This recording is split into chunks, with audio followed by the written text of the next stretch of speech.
안녕하세요. 이용재 세무사입니다. 오늘은 세무사 2차 합격 수기에 대해서 말씀드리려고 합니다. 저는 유예로 합격했기 때문에 유예생에게 조금 더 유익한 영상이 될 것 같습니다. 제가 동차 시험을 끝내고 시기별로 어떻게 공부했는지 말씀드리겠습니다. 세무사의 꽃은 2차이기 때문에 제가 공부했던 자료들도 좀 첨부하면서 좀 내용 자세히 풀어보도록 하겠습니다. 우선 동차를 끝내고는 한 달 정도는 푹 쉬시는 것을 추천드려요. 합격이라는 긴 여정에서 쉼도 정말 중요한 요소라고 생각이 되거든요. 재충전하는 시간을 꼭 갖고 다시 공부를 하실 것을 추천드립니다.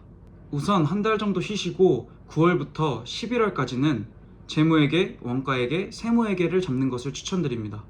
회계학 1부는 큰 개정 사항이 없기 때문에 전년도 유예 1기를 들어도 충분하거든요. 기본서 문제도 거의 바뀌는 게 없기 때문에 먼저 수강하시는 것을 추천드립니다. 미리 작년도 유예 1기를 들어놓게 되면은 훨씬 더 수월하실 거예요. 정규 과정이 들어갔을 때. 회계학 1부 같은 경우는 그냥 미리 가볍게 듣는다는 마음가짐보다는 실제 정규 과정을 듣는다고 생각하고 풀 집중을 하실 것을 권유드립니다. 다음으로 세무회계의 경우에는 세법이 매년 개정된다고는 하지만 큰 플로우는 바뀌지 않거든요. 그래서 동차 때 공부했던 기본서를 계속해서 풀어보실 것을 추천드립니다. 이때 유예를 처음 경험하시는 분들은 아직 강사님의 도움 없이는 진도를 나가기가 쉽지 않을 거예요. 이런 분들은 작년도 유예 1기 강의를 구매하셔서 강사님의 도움 하에 공부하실 것을 추천드립니다. 세법이 매년 개정되는데 작년 걸 들어도 될지 걱정하시는 분들이 있을 것 같은데요. 솔직히 개정된다고 하지만 시험에서 중요한 부분들은 5%? 많아도 10% 정도밖에 바뀌지 않거든요. 그래서 작년도 거 들어도 크게 문제 없을 겁니다. 회계학 2부는 회계학 1부에 비해 강약 조절을 하셔도 됩니다. 어차피 정규 과정 들어가면 회계학 2부에 힘을 빡 줄 거니까요. 이렇게 유예 1기 시작 전에 회계학 기초를 딱 잡아놓으면 합격을 위한 정말 단단한 초석을 다져놓은 것이라고 생각합니다. 12월 공부 방법에 대해서 말씀드리겠습니다. 유예 1기가 시작되면 회계학이 먼저 개강을 할 거예요. 이때 회계학 진도와 함께 세법학을 공부하시는 것을 추천드립니다. 웬만한 수험생분들은 이때 회계학 진도 나가기도 벅찰 거거든요. 많이 논 만큼 솔직히 회계학 진도 따라가기도 벅차거든요. 하지만 우리는 남들 놀 때 회계학을 미리 해놨지 않습니까? 그렇기 때문에 이때 남들보다 비교적 시간이 많을 겁니다. 회계학 유예 1기 진도와 함께 세법학을 이때 함께 공부해 주셔야 합니다. 이때 세법학은 전체적으로 눈에 한번 발라준다는 느낌으로 공부하셔야 합니다. 아, 이런 내용이 있구나. 이 정도면 충분합니다. 동차 때 필기를 잘 해놓으셨으면 그것만 계속 눈에 바르는 식으로 공부를 해주시면 됩니다. 혼자서 힘드신 분들은 가장 최근 2차 강의를 수강하면서 도움을 받는 것을 추천드립니다. 이때 세법학은 외운다는 마음가짐보다는 좀 친해지는 시간을 갖는다는 느낌으로 공부하시는 것을 추천드립니다. 핵심은 남들과 보법을 살짝 다르게 가져간다는 느낌입니다. 정규 커리큘럼보다 한 발자국 일찍 공부해서 남들보다 편하게 조금 더 쉽게 공부하는 것이 핵심입니다. 일찍 공부해서 다음 과정을 쉽게 만드는 것이 핵심이라고 볼 수 있겠습니다. 1월부터 2월에는 유예 1기 진도에 맞게끔 공부해 주시면 됩니다. 재무회계, 원가회계는 미리 공부해놨기 때문에 이때 기본서에서 잘 안 풀렸던 문제나 이해가 어려웠던 문제들 중심으로 다시 들어보시는 것을 추천드립니다. 그리고 기본서 위주로 많이 풀어보면서 최대한 회독을 많이 가져가시는 것을 추천드립니다. 세무회계는 요약집과 기본서 위주로 공부하셔야 합니다. 계산 문제니까 해설지를 무조건 안 보고 처음부터 끝까지 내 힘으로 풀어야지라는 마음보다는 이때까지는 해설지랑 친하게 지내셔도 좋습니다. 문제가 안 풀리면은 너무 많이 고민하지 마시고 해설지를 보면서 계속해서 익숙해지는 시간을 가지세요. 문제를 풀고 안 풀리면은 해설지를 보고 계속해서 기본서를 많이 돌려봐야 합니다. 개인적으로 1, 2월에는 세무회계를 정말 확실히 잡아놓는 것을 추천드립니다. 이때 세법학이 개강을 하고 기본서를 공부할 시간인데요. 기본서를 공부할 때 필기를 꼼꼼히 해놓으시고 이때부터 외워야 된다는 강박관념은 아직 안 가지셔도 되거든요. 필기만 예쁘게 해놓을 것을 추천드립니다. 이렇게 필기를 예쁘게 해놓은 것을 토대로 요약집이 나오는 순간 그 요약집에 옮겨 놓을 수 있게끔 필기를 하는 겁니다. 여기서 요약집이라고 한다면 정병창 선생님의 스터디 가이드가 되겠고 유은종 선생님이면 코어가 되겠습니다. 기본서는 유예 1기 이후에는 아예 볼 일이 없고 요약집으로만 시험 전까지 달달 회독하다가 들어갈 거기 때문에요. 선생님께서 말씀하시는 필기를 잘 적고 최대한 이해하면서 암기에 대한 너무 강박관념 없이 진도를 나가시는 것을 추천드립니다. 세법학 요약집이 나오자마자 바로 구매하셔야 됩니다. 구매하셔서 지금까지 필기해놨던 것들을 요약집에 옮겨놓는 작업을 하셔야 됩니다. 개인적으로 여기서 꿀팁은 요약집도 선생님별로 강의가 있거든요. 저는 정병창 선생님으로 봤기 때문에 스터디 가이드 특강을 들었습니다. 요약집 강의를 추천하는 이유는요.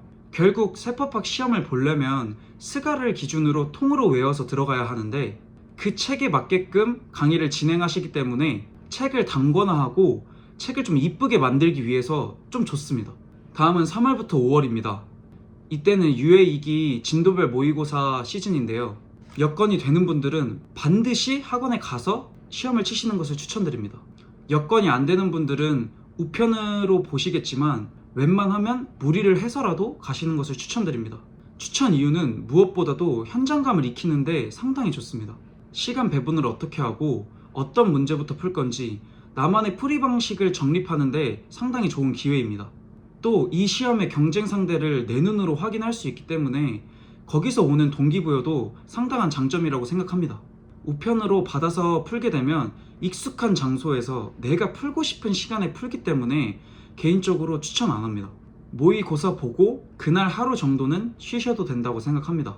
다른 친구들 들어보니 그날 하루는 저녁에 친구들과 술을 먹거나 아니면 집에서 자기가 좋아하는 것을 하면서 쉬었다고 했습니다. 근데 저는 개인적으로 그날 해설 강의를 그날 바로 보는 것을 좀 선호하는 편이어서 바로 공부를 했습니다. 해설 강의를 전체로 보면 시간이 부족하겠지만 내가 문제를 풀 때 헷갈렸던 부분이나 해설지를 보고도 잘 이해가 되지 않는 부분만 발췌해서 본다면 그렇게 긴 시간이 걸리지 않아서 저는 당일에 다 끝내고 그 다음날부터 다음 주 모의고사를 준비했습니다. 해설 강의 전수로 보는 건 진짜 바보입니다. 효율이 중요하기 때문에 내가 모르는 부분만 발췌해서 보세요. 유예 2기는 내 회계학 실력이 어느 정도 되는지 확인할 수 있는 시기이고 세법학은 본격적으로 암기가 들어가야 되는 시기입니다.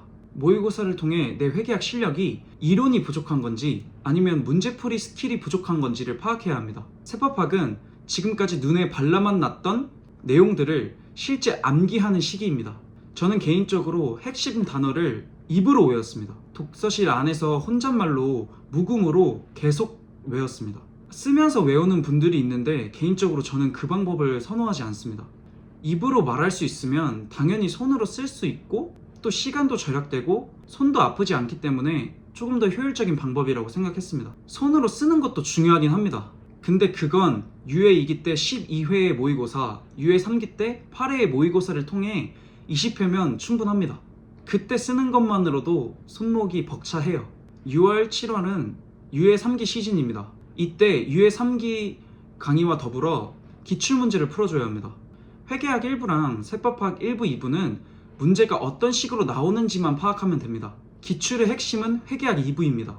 회계학 2부는 매년 비슷한 플로우로 출제되기 때문에 세무사 회계사 기출 10개연을 풀어보시는 것을 진짜 추천드립니다. 이때 주민규 선생님의 파이널 세무회계를 추천드립니다. 세무사 회계사 10개년 기출문제가 해설과 함께 수록되어 있기 때문에 좋습니다. 이때 꼭 시간을 재고 실제 시험처럼 풀어보시길 바랍니다. 이때 내가 틀렸던 부분들, 헷갈렸던 이론들을 체크하고 그 부분들을 다시 공부하실 것을 추천드립니다. 보통 틀리는 부분에서 계속 틀리거든요. 그 틀리는 것들을 형광펜으로 체크해 놓고 계속해서 반복해서 돌려보시는 것을 추천드립니다. 다음으로 8월입니다. 대망의 시험달이죠. 이때 정도면 회계학은 어느 정도 다 마무리되어 있어야 합니다. 세법학은 이때 열심히 안 하면 실제 시험장에서 쓸 수 없습니다. 8월은 회계학보다 세법학 위주로 암기할 것을 추천드립니다. 세법학의 경우 단권화된 스터디 가이드나 코어를 계속 반복해서 보시고 모의고사 봤던 부분에서도 틀렸던 부분들, 중요하다고 말씀하셨던 것들을 반복해서 보시는 것을 추천드립니다. 회계학 1부는 시험 전 7일에서 10일 정도의 전수로 마지막 회독을 하시고 시험일까지 보지 않으셔도 됩니다. 회계학 2부는 더 이상 문제를 풀지는 않으셔도 되지만 지금까지 봤던 모의고사랑 기출문제에서 내가 자주 틀리고 헷갈렸던 부분에 대해서 형광펜을 쳐놓은 거 있잖아요. 그거를 계속해서 봐야 됩니다. 요약을 하면 8월 달에는 세법학과 세무회계 틀렸던 부분, 체크해놨던 부분을 계속해서 읽고 들어가시는 것이 좋습니다. 대망의 시험 당일에는요, 시험 당일에 솔직히 좀 상쾌하고 기분이 좋았습니다. 매주 모의고사를 보러 갔기 때문에 긴장감도 크지 않았었던 것 같습니다. 시험장 들어갈 때 에어팟으로 태연의 불티를 들으면서 진짜 비장하게 들어갔던 기억이 있습니다. 혼잣말로 비속어도 좀 하면서 할 수 있다, 부시자, 옆에 있는 애들 다 찢겠다, 이런 마인드로 들어갔습니다. 시험 당일에는 모의고사 보던 대로 하시면 됩니다. 하던 대로, 오버페이스 하지도 말고 하던 대로 하시면 충분히 좋은 결과 있으실 거예요. 이래서 직접 학원에 방문을 해서 모의고사를 보는 것을 추천드리는 겁니다. 오늘은 유예생들을 위한 달별 공부 방법에 대해서 대략적으로 말씀을 드렸는데요. 자세한 수험 상담이 필요하신 분들은 아래 댓글을 남겨주시거나 오픈 채팅 카톡방으로 연락 주시면 성실하게 답변 드리겠습니다. 시험은 자신감이라고 생각합니다. 저는 시험을 준비하면서 힘들고 어려웠던 점은 있지만 내가 이 시험에서 떨어진다고 생각한 적은 단 한 번도 없었던 것 같습니다. 단순히 생각만 하지 않고 열심히 노력했기 때문에 가능했지만 생각을 절대 부정적으로 가져가지 마세요. 긍정적인 마음가짐으로 공부하셔서 합격으로 이루어질 수 있게 저도 진심으로 바라고 응원하겠습니다. 그 과정에서 제 도움이 필요한 게 조금이라도 있다면 고민하지 마시고 언제든 연락 주셔도 됩니다. 응원하겠습니다. 감사합니다.